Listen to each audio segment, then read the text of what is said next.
నమస్తే తిరిగి వార్తలకు స్వాగతం. అత్తిలి మండలం బల్లిపాడులో జనసేన పార్టీ 12వ ఆవిర్భావ దినోత్సవాన్ని శుక్రవారం జరిపారు. పార్టీ పతాకాన్ని జనసేన నాయకులు ఆవిష్కరించారు. కార్యక్రమంలో జనసేన నాయకులు, కార్యకర్తలు, వీర మహిళలు పాల్గొన్నారు. కూటమి ప్రభుత్వం ప్రజారోగ్య పరిరక్షణకు ప్రాధాన్యత ఇస్తోందని రాష్ట్ర మంత్రి నిమ్మల రామానాయుడు అన్నారు. శుక్రవారం ఆయన తణుకు శాసనసభ్యులు ఆర్మూల రాధాకృష్ణతో కలిసి చంద్రబాబు సభ ఏర్పాట్లను పరిశీలించారు. ఈ సందర్భంగా మంత్రి రామానాయుడు మాట్లాడుతూ ముఖ్యమంత్రి చంద్రబాబు నాయుడు నెలలో ప్రతి 3వ శనివారం స్వచ్ఛ కార్యక్రమానికి శ్రీకారం చుట్టారని, దానిలో భాగంగా శనివారం చంద్రబాబు నాయుడు తణుకు వస్తున్నారని చెప్పారు. పాత్రికేయ మిత్రులందరికీ కూడా ముందుగా నమస్కారాలు తెలియజేసుకుంటూ, తెలుగుదేశం, జనసేన, బీజేపీ ప్రభుత్వం అధికారంలోకి వచ్చిన తర్వాత ఆరోగ్యానికి పెద్దపీట వేస్తుంది. ఎందుకంటే ఈ సమాజం అభివృద్ధి చెందాలన్నా, ఈ యొక్క ప్రాంతం అభివృద్ధి చెందాలన్నా, ఈ దేశం అభివృద్ధి చెందాలన్నా ఖచ్చితంగా ప్రతి వ్యక్తి కూడా ఆరోగ్యంగా ఉన్నప్పుడే అది సాధ్యమవుతుంది అనేటువంటి ఆలోచనతో మరి ముఖ్యమంత్రి చంద్రబాబు నాయుడు గారు మరి ఆరోగ్యం బాగుండాలని అంటే మనం వ్యక్తిగతంగా మనం ఎంత శుభ్రతగా ఉంటామో మన పరిసరాలు కూడా అంతే పరిశుభ్రంగా ఉండాలి అనేటువంటి ఆలోచనతో అప్పుడే ఆ వ్యక్తి ఆరోగ్యంగా ఉంటే తన పనులను తాను సక్రమంగా నిర్వర్తించగలుగుతాడు.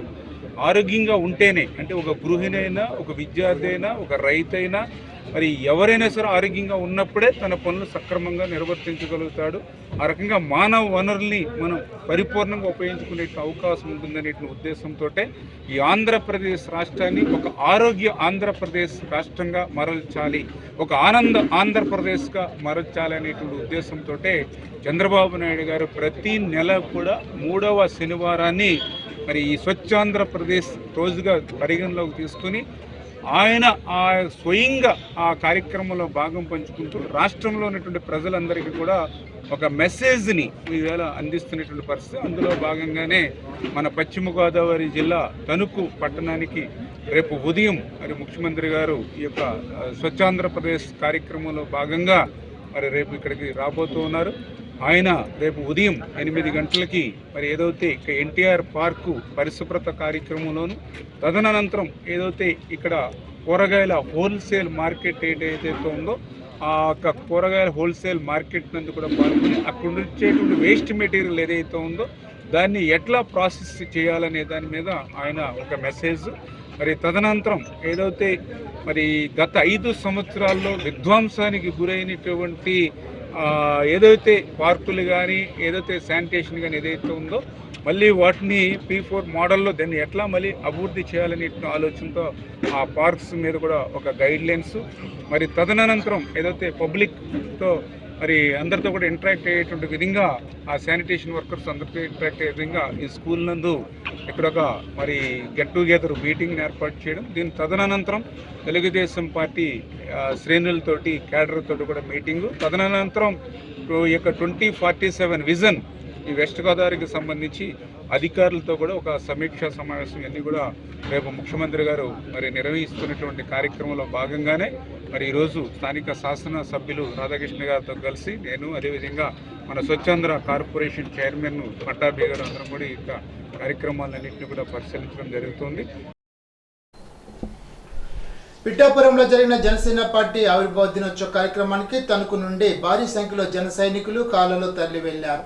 ఈ సందర్భంగా జనసేన తణుకు పట్టణ అధ్యక్షుడు కొమ్మిరెడ్డి శ్రీనివాస్ మాట్లాడుతూ జనసేన పార్టీ అధికారం చేపట్టిన తరువాత నిర్వహించే ఆవిర్భావ సభను విజయవంత సభగా నిర్వహిస్తున్నారని, ఈ కార్యక్రమానికి 100 కాళ్లలో తరలి వెళ్తున్నామని తెలిపారు.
10 సంవత్సరాల కష్టం ఇవాళ మా అభిమానుల్లో, మా జన సైనికుల్లో ఉత్తేజపరచడానికి ఇవాళ పిఠాపురం సభ ఒక నాంది. రేపు భవిష్యత్ కార్యాచరణకి, రేపు పవన్ కళ్యాణ్ గారి దిశా నిర్దేశం నిర్ణయించడానికి ఇవాళ ఈ సభ, పిఠాపురం సభ ఒక వేదికగా మారబోతుంది. ఎన్నో అవమానాలు భరించారు, ఎన్నో కష్టాలు భరించారు జన సైనికులంతా కూడా. ఇవాళ మా జన సైనికులందరికీ కూడా ఆంధ్ర రాష్ట్ర ప్రజలందరూ కూడా పవన్ కళ్యాణ్ గారికి పట్టం కట్టారు. ఆయనకి పట్టాభిషేకం చేయడం ఇవాళ పిఠాపురం సభ కూడా పట్టాభిషేకం పవన్ కళ్యాణ్ గారికి, జన సైనికులందరికీ కూడా ఆనందదాయకం. మా జన సైనికులందరూ కూడా, వీర మహిళలు అలాగే జన సైనికులు ఆనందంతో, ఉత్సాహంతో అందరూ కూడా స్వచ్ఛందంగా ఇవాళ పిఠాపురం బయలుదేరుతున్నాం. తణుకు నుండి దగ్గరగా 2000 మంది జనాభా మా తణుకు నేతృత్వంలో తణుకు నియోజకవర్గం నుంచి బయలుదేరుతుంది. అందరికీ కూడా అక్కడ ఉత్సాహాన్ని పంచుకుని రేపు చక్కగా రేపు కార్యాచరణ ఏం చేయాలనుకుంటున్నాం, పార్టీ విధి విధానాలు మా అధినాయకుడు పవన్ కళ్యాణ్ గారు నిర్ణయిస్తారు. ఆయన ఆజ్ఞ తూచా తప్పకుండా కూడా మా జన సైనికులంతా కూడా ఆయన బాటలో నడుస్తాం. ఆయనతోనే ప్రయాణం. జై జనసేన. పిఠాపురం మండలం చిత్రాడలో జరగనున్న జయకేతన సభకు తాడిపూడి నియోజకవర్గం నుండి పెద్ద సంఖ్యలో జనసేన నాయకులు, వీర మహిళలు తరలి వెళ్లారు. ఈ సందర్భంగా జనసేన నాయకుడు బొలిశెట్టి రాజేష్ మాట్లాడుతూ జనసేన పార్టీ 12 ఏళ్ల కష్టం గత ఏడాది ఫలించిందని అన్నారు. తాడిపూడి నియోజకవర్గం నుండి 300 కార్లు, 40 బస్సుల్లో జన సైనికులు జనకేతన సభకు తరలి వెళ్లారని తెలిపారు. కార్యక్రమ వర్తనపల్లి కాశీ, పుల్లాబాబి, అడప ప్రసాద్, మైలవరపు రాజేంద్ర ప్రసాద్, పాలూరు వెంకటేశ్వరరావు, కేశవభట్ల విజయ్, మద్దల మణికుమార్, జన సైనికులు, వీర మహిళలు పాల్గొన్నారు. ఇవాళ మన తాడేపల్లిగూడెం నుంచి దాదాపుగా ఒక 200 కార్లు, 200+ కార్లు, అలాగే 30 బస్సులతో మన జన సైనికులు, వీర మహిళలు అందరూ కూడా ఇప్పటికే రెడీగా ఉన్నారు ఆ ప్రాంగణానికి చేరుకోవడం కోసం. మీరు అందరూ కూడా జాగ్రత్తగా వెళ్ళి మళ్ళీ జాగ్రత్తగా ఇక్కడికి రీచ్ అయ్యే విధంగా ఏర్పాట్లు కూడా మేమందరం చేసాం. బట్ మీరు కూడా అదే విధంగా మీ పక్కన వాళ్ళని కూడా జాగ్రత్తగా చూసుకుంటూ ఏదైతే నియోజకవర్గంలో మనం ఎన్ని బస్సులతో, ఎన్ని కార్లతో అయితే వెళ్ళాం ఆ ప్రతి ఒక్కళ్ళు కూడా అన్నిటిని జాగ్రత్తగా చూసుకుని మళ్ళీ మీరు అందరూ రావాల్సిన అవసరం మీ మీద కూడా ఉంది. కాబట్టి మీ అందరికీ నేను కోరి ప్రార్థిస్తా ఉన్నా, జాగ్రత్తగా ఉండండి, జాగ్రత్తగా తరలి రండి. మళ్ళీ వెనక్కి ఏదైతే కళ్యాణ్ గారి ఆశయాలకి ఇవాళ మనం కళ్యాణ్ గారి ఆశయ సిద్ధాంతాలతో ఏదైతే ఆయన రాజకీయాలు చేస్తా ఉన్నారో ఇవాళ అది ప్రపంచం అంతా గుర్తిస్తా ఉంది. దేశం అంతా కూడా ఆయన గురించి మాట్లాడుకుంటా ఉన్నారు. ఆయన సినిమా హీరోగా కంటే కూడా రాజకీయంగానే ఎక్కువ ఆదరిస్తా ఉన్నారు దేశం మొత్తంలో. ఎక్కడికి వెళ్ళినా మన ప్రీతమ ప్రధానమంత్రి గారు ఇప్పటికే కళ్యాణ్ గారి గురించి ఇలాంటి వ్యక్తిని మనం ఆదర్శంగా తీసుకోవాలని ఆయన చెప్తా ఉన్నారు. అలాంటి వ్యక్తి ఒక పార్టీ పెట్టి నడుపుతున్న దాంట్లో మనమందరం ఉన్నందుకు గర్వంగా ఫీల్ అవుతూ ఇవాళ పాలకొల్లో పిరమిడ్ స్పిరిచువాలిటీ సొసైటీ మూవ్మెంట్ ఆధ్వర్యంలో సుబ్బారెడ్డి గుడి ప్రాంగణంలో స్పిరిచువల్ టాబ్లెట్స్ 3 days వర్క్షాప్లో భాగంగా మొదటి రోజు కార్యక్రమాన్ని తోట అనంతలక్ష్మి కుమారుడు రాఘవేంద్ర జ్యోతి ప్రజ్వలనతో ప్రారంభించారు. కార్యక్రమంలో జిల్లా కోఆర్డినేటర్ కేవిడి ప్రసాద్ మాట్లాడుతూ ఈ 3 రోజుల వర్క్షాప్ను ఉపయోగించుకొని ఆలోచన విధానాలను మార్చుకోవడం, ప్రకృతితో సహజీవనం, పౌర్ణమి రోజుల్లో అధిక సమయం ధ్యానం చేయడం ద్వారా అనేక రోగాలు నయమవుతాయని తెలిపారు. కోనసీమ జిల్లా పుల్లెట్టుగుడ్డుకు చెందిన సీనియర్ పిరమిడ్ మాస్టర్ రాధాకృష్ణ కమలా స్పిరిచువల్ టాబ్లెట్స్ సంబంధించి అనేక అంశాలు వివరించారు. కార్యక్రమంలో సీనియర్ పిరమిడ్ మాస్టర్లు మహేష్, భాస్కర్రావు, మల్లికార్జున్, సూర్యనారాయణ రాజు, గోవింద్, అరుణ, లక్ష్మి, గొబ్బిల్లమ్మ సుమారు 100 మంది పాల్గొన్నారు. ఇప్పుడు తూర్పుగోదావరి జిల్లా వార్తలు. దేవరపల్లికి చెందిన తంగిల సాంబశివరావు మాట్లాడుతూ రాష్ట్ర ముఖ్యమంత్రి నారా చంద్రబాబు నాయుడు వెనుకబడిన తరగతుల కేటగిరీ కింద గృహ నిర్మాణం చేపట్టడం కోసం 50,000 ఆర్థిక సాయాన్ని మొత్తం ప్రకటించడం పట్ల సంతోషాన్ని వ్యక్తం చేశారు. గతంలో అందజేసిన 1,80,000కు అదనంగా మరో 50,000 ఆర్థిక సాయం విడుదల చేయడంపై ముఖ్యమంత్రి నారా చంద్రబాబు నాయుడుకు, ఉప ముఖ్యమంత్రి పవన్ కళ్యాణ్, ఇతర ప్రజాప్రతినిధులకు, అధికారులకు కృతజ్ఞతలు తెలిపారు. శనివారం మార్చి 15వ తేదీ స్వచ్ఛాంధ్ర సూచికల కింద పరిశుభ్రతను ప్రోత్సహించడానికి స్వర్ణాంధ్ర, స్వచ్ఛాంధ్ర, ఎస్ఏ కార్యక్రమం కోసం కార్యాచరణ మార్గదర్శకాలను, ఆయా శాఖలకు నిర్దేశించిన లక్ష్యాలను తప్పనిసరిగా పాటించాలని జిల్లా కలెక్టర్ పి ప్రశాంతి శుక్రవారం ఒక ప్రకటనలో తెలిపారు. 2025 సంవత్సరంలో ప్రతి నెల ఒక థీమ్తో స్వచ్ఛంద కార్యక్రమాన్ని ప్రజల్లోకి తీసుకెళ్లడం జరుగుతుందని అన్నారు. పెరవలి మండల ప్రజా పరిషత్ ఆఫీసులో ఎంపీటీసీ సర్పంచులకు జీపీడీపీ ఒకరోజు శిక్షణ కార్యక్రమాన్ని నిర్వహించారు. కార్యక్రమంలో మండలంలోని సర్పంచులు, ఎంపీటీసీలు పాల్గొన్నారు.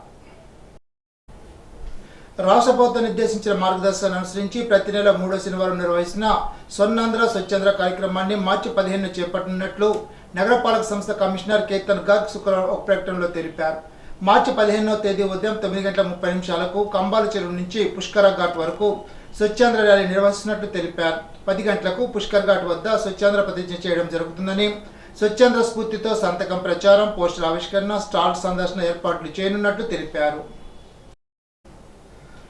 ఉద్యానవన పంటలు సాగు చేసే రైతుల పొలాల్లో వెదురు సాగు విస్తీర్ణాన్ని ప్రోత్సహించడానికి రాష్ట్ర స్థాయి ఒకరోజు శిక్షణ కార్యక్రమం తూర్పుగోదావరి జిల్లా దీవంచెరు సమీపంలో జిఎస్ఎల్ హాస్పిటల్ ఆడిటోరియంలో మార్చి 15వ తేదీ శనివారం నిర్వహిస్తున్నట్లు జిల్లా ఉద్యానవన శాఖ అధికారి బి సుజాత కుమారి శుక్రవారం ఒక ప్రకటనలో తెలిపారు.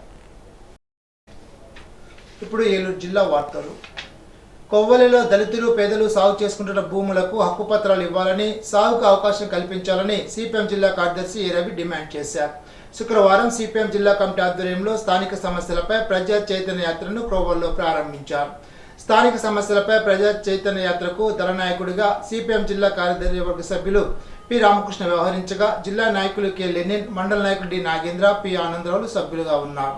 ఈ సందర్భంగా ఏ రవి మాట్లాడుతూ, కొవ్వల్లో 1963 నుండి బంజరు భూమిగా ఉన్న ఆర్ఎస్ నెంబర్ 131/4లో 304 ఎకరాల ప్రభుత్వ భూమిని అప్పటి ప్రభుత్వాలు 101 ఎకరం వ్యవసాయ క్షేత్రాలకు, 25 ఎకరాలు ఫిషరీస్ డిపార్ట్మెంట్కు, మిగిలిన భూము లేని దళితులు పేదలకు సాగు అవకాశం కల్పించారని అన్నారు.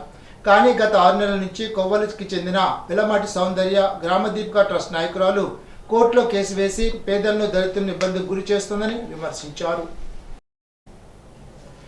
గోపాలపురం డైమండ్ జంక్షన్ నుంచి పోలవరం, చింతలపూడి, గోపాలపురం 3 నియోజకవర్గాల నుండి సుమారు 50 బస్సులు 500 కార్లలో ర్యాలీగా జయకేతనం సభకు వెళ్తున్న కార్యకర్తలకు పోలవరం శాసనసభ్యుడు చిరి బాలరాజు జెండా ఊపి ర్యాలీ ప్రారంభించారు.